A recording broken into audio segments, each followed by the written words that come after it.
60 is going to feel sweltering today with everything else we've had. Kyle, thank you very much. Today, many schools, of course, still closed. Some roads still not safe to drive on. Yeah, several schools, including Knox County, they are out of snow days now.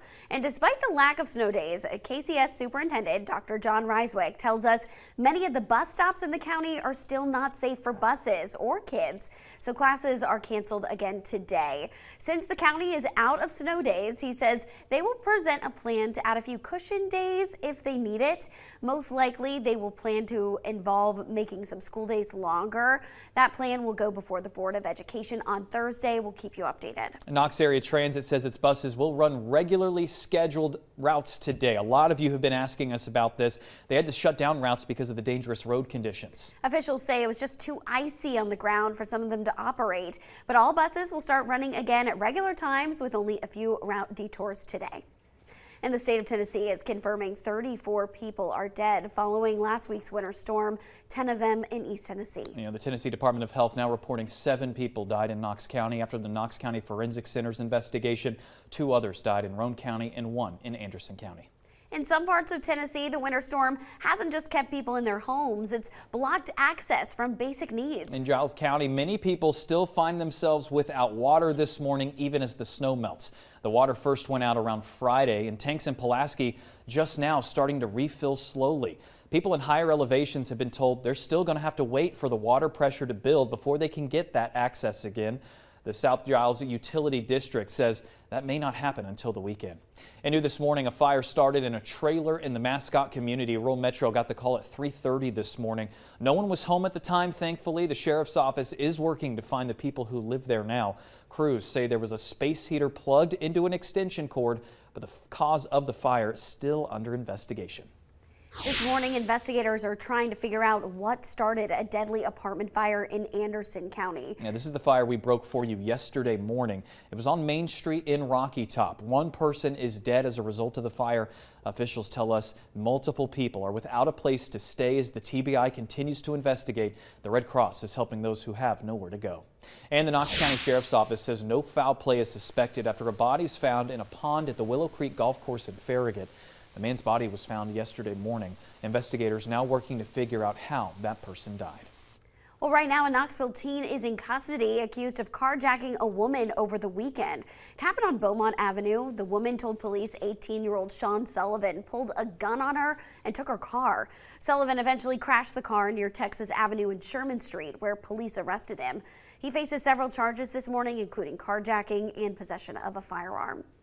And Christmas can also mean an uptick in crime. An organized crime task force in Knox County wrapped up the holiday season, recovering stolen items and making many arrests. The task force got back nearly $300,000 in stolen property and arrested or cited 425 people. Several theft suspects arrested traveled to Knox County from out of state. Sheriff's officials say that while this crime unit operates year-round, the task force adds even more officers throughout the holidays.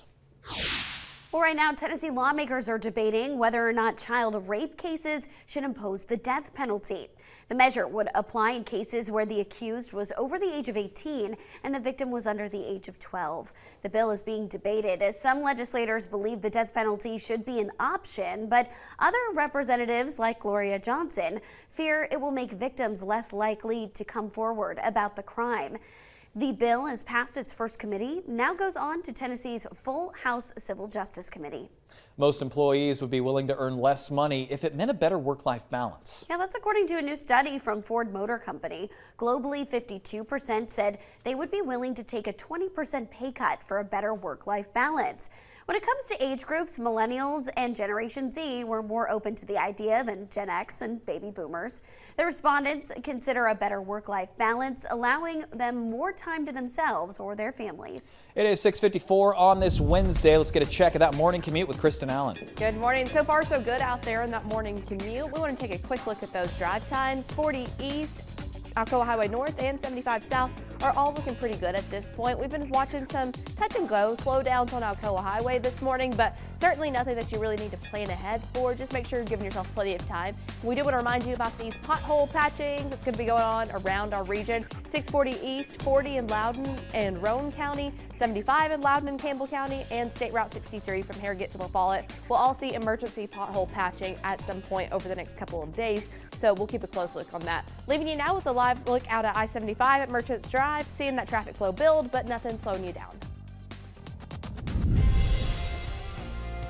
5 minutes before the top of the hour, one more look at your forecast, and you can start to see some of those clouds that are over Pigeon Forge from our Mountain Monster camera. Temperatures are looking pretty good this morning. If you're just waking up, you don't have to worry about defrosting the car this morning. We're at 37 downtown Knoxville to 39 Sevierville. Good morning to my friends in Gatlinburg. You're at 35. Lenore City's at 37, Oak Ridge at 38, Clinton 34 to Andersonville at 39. There's the sprinkles that we have over parts of Gatlinburg back over into Wares Valley this morning. Parts of Seymour seeing that, so you'll run in and out of that throughout the course of the morning hours, and we'll have a spotty shower that's with us right through mid-morning. Looking at this is what's going to be moving through parts of Kentucky. We've got what comes over us here next, and that leaves us with what we have for the rest of the day. Rain moves in this evening, settles in, heavy downpours at times. We expect to get at least an inch by the time we wake up Thursday morning. Thursday morning's a messy drive in the morning, messy drive in the afternoon. Then we add into the mix a flooding threat because of how much rainfall we're expecting to get, another inch from these storms that come through. Then on Friday, scattered rain is going to be with us for parts of the day. And then we're looking at 40% coverage for Friday. The extended forecast details all of that for you, back into the 60s and 50s for afternoon highs. And Saturday, another round of showers could bring another half an inch in many locations. So this week, the next 4 days, we could see upwards of 2 inches of rain in some locations. That's why we're concerned about the flooding. Yeah, I mean, the snow obviously an issue, now turning to rain.